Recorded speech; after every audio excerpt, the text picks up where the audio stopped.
Now we are on episode 1 of the video series. My name is Avner. I'm the founder of Specialty Vision, a boutique marketing company specifically focused on helping specialty eye care practices reach specialty patients.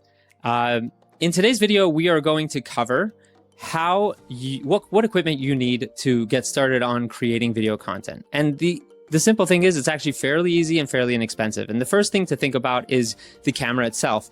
And luckily today, a cell phone, if you have a later model Android or more recent model Android or iPhone, your phone has a better camera than a professional videographer would have had 10 years ago. And so therefore, if you're using the rear camera of your phone, you are probably shooting amazing quality video, and keeping in mind that on social, short video is usually viewed at lower resolution anyway, so you're not even needing to get to that 4K that your camera probably can shoot today.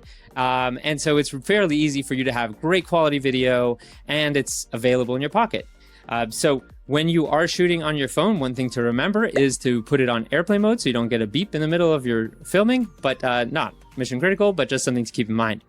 So once you have the phone, the next thing to do would be to get a microphone. A microphone is one of the most important things that you should get, and there are a variety of options out there. I prefer either a clip-on mic that has a USB-C kind of plug into your phone, fairly cheap on Amazon.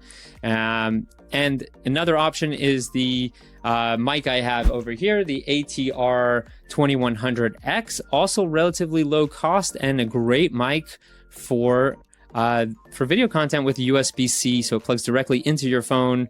If you have an Android, and you can get an adapter as well if you don't have a USB-C in your phone. So those are two really important things. So your phone, rear camera, and then your mic. I film everything in landscape, so sideways. That way in editing, you can always kind of cut it down, but it's harder to expand it. And then you want a tripod. So there are multiple options depending on how you're filming, where you're filming, who's filming. There's, many options, but they should run you in the $20, $30 range, not much higher. And that will basically do it for you. And lastly would be lighting, which isn't super critical if you do it in a room that's conducive, but it can't hurt. So I personally do use extra lighting to improve the kind of the light on my face, which kind of I think is light. Cameras are like your eye. They like light. Who would have thought? So the more light in general for filming is always better. Of course, you have to have light coming from different angles. You don't want a lot of light coming, let's say, from a window, which can cause glare. But in general, if you do or don't have lighting, you should be fine. The most important thing is going to be the mic and going to be the phone itself, and then a tripod. Now, I mentioned a gimbal. So a gimbal is basically something that either can track your face or it has basically stabilization in it. So one of the nice things about gimbal is you can do, you can move the camera and it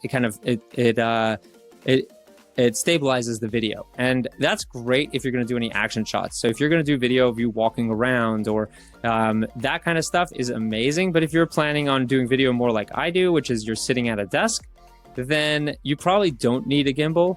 Gimbals are really great for B-roll, for extra footage that you could have of like you interacting with your staff in your practice, using different equipment, walking into the office, standing outside, doing different things.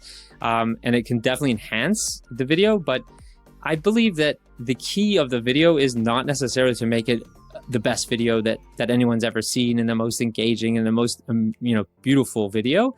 The key is to make it that you are a doctor who's local, who's conversing with your patients or potential patients or referral sources in a way that's authentic. And therefore, having those extra things are nice if you would like that and enjoy doing that, but are definitely not necessary and can in some scenarios detract from the actual video itself because it becomes less authentic.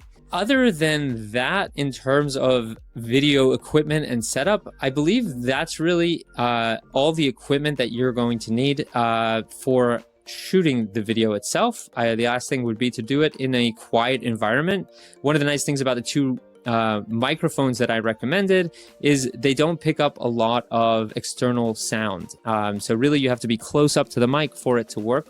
It's the kind of microphone that they are.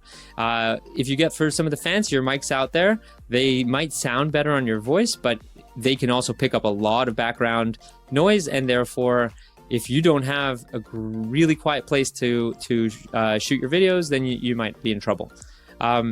Of course, there are many other great mics out there, and these are just two relatively low-cost ones that I'm sharing with you all, but there are tons. If you go with Rode mics, those are typically a great bet, but there's Shure, there's so many amazing brands out there that have great mics. The last thing that you should keep in mind is technically equipment, but this is talking about your setup.